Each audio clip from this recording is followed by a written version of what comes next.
What's up, YouTube? So I just wanted to talk about this for all the guys that say, it just has a cat efficiency code. There's no misfire. There's no misfire codes. There's no misfire. Your catalytic converter tells the story there, geniuses. So at what air-fuel ratio in a gasoline engine would your vehicle start to soot the exhaust or carbon the exhaust? Anybody? Come on. Somebody's got to know more than me out there. I don't know nothing. I've only been in the catalytic converter installation and diagnosis business for, I don't know, 30-something years, but let's talk about it just a little bit.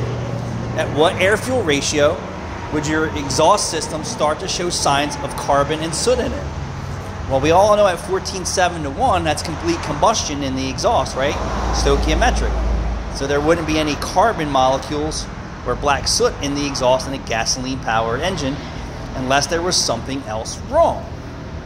Would anyone else want to agree with me on that? And if your engine is burning oil, right, making the fuel system too rich, the diagnostic strategy for target air-fuel ratio is adding more fuel.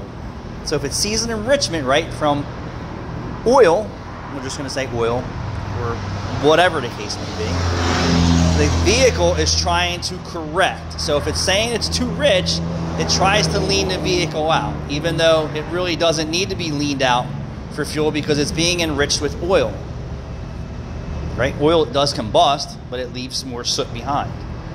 But the target air-fuel ratio is 14.7 to 1. So let's talk about where does the vehicle start to make more power? Well, lean and mean causes problems, right? Leaning out, meaning way too lean, will cause a lean misfire. And then way too rich, which is too much fuel enrichment, over-enrichment, would cause a rich misfire. So when you're too lean, you usually see chalky powder stuff from heat, right? Because when you overheat something, just think about it, like you cook leaves or wood or something, it turns to ash. Okay, so lean is so hot that it leans out.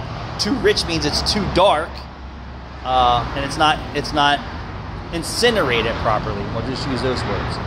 So if the vehicle's proper stoichiometric is 14.7 to 1, complete combustion, that's happening in the cylinders. If it's happening in the cylinders, then the oxygen sensor top of the vehicle is trying to control the air-fuel ratios and keep it in that area, right?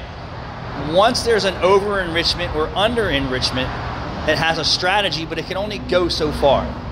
So at what point does your exhaust system start to leave soot behind?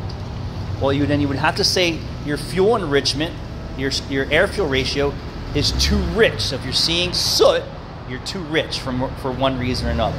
There should not be any soot in your exhaust system. And if there is, then you have an over-enrichment problem, regardless if the engine light says that it's too rich or too lean or whatever the case may be, because the engine light doesn't always mean that that's the problem or there is a problem. It's up to you to look further at it. So that's why when I pull a catalytic converter down for replacement, I inspect. I pull the dipstick to see how much oil it's burned. I check for overheating. I check for plugging from oil deposits or carbon. So when other shops tell me, well, it just has a cat efficiency code, I can't say it enough. Can't say it enough. They should all know what the proper air-fuel ratio is, and if there's carbon and overheating in the catalytic converter body, it's an over-enrichment. If the engines run low on oil all the time, the VVTs can't control the valve timing, which just causes more problems. So I just wanted to say this, the proper stoichiometric air-fuel ratio is 14.7 to 1. That is complete combustion of a gasoline engine.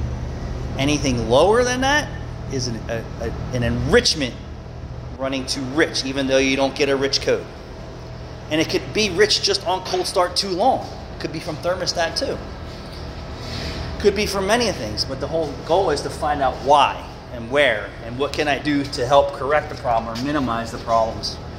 And this is just where these installers, I'm even going to say technicians, and even at the dealership, they don't care. It just needs a cat, 100,000 miles, doesn't need a tune-up, doesn't need a GDI, doesn't need a fuel inject, doesn't need anything. And then it winds up back in my hands, and I have to say, do you know what you're doing? Not a clue. I just had another shop pull spark plugs out of over 100,000 mile vehicle and tell me it didn't need spark plugs. And then I pull the cap down, like I have carbon tracking in a converter that's 1 week old. So, somebody please comment, because I would just like to know that I'm not crazy. Proper air-fuel ratio is 14.7:1 in a regular use vehicle. Anything past lower than 14.7:1 is an over-enrichment to the fuel system, and the catalytic converters do not like it. Thanks for watching.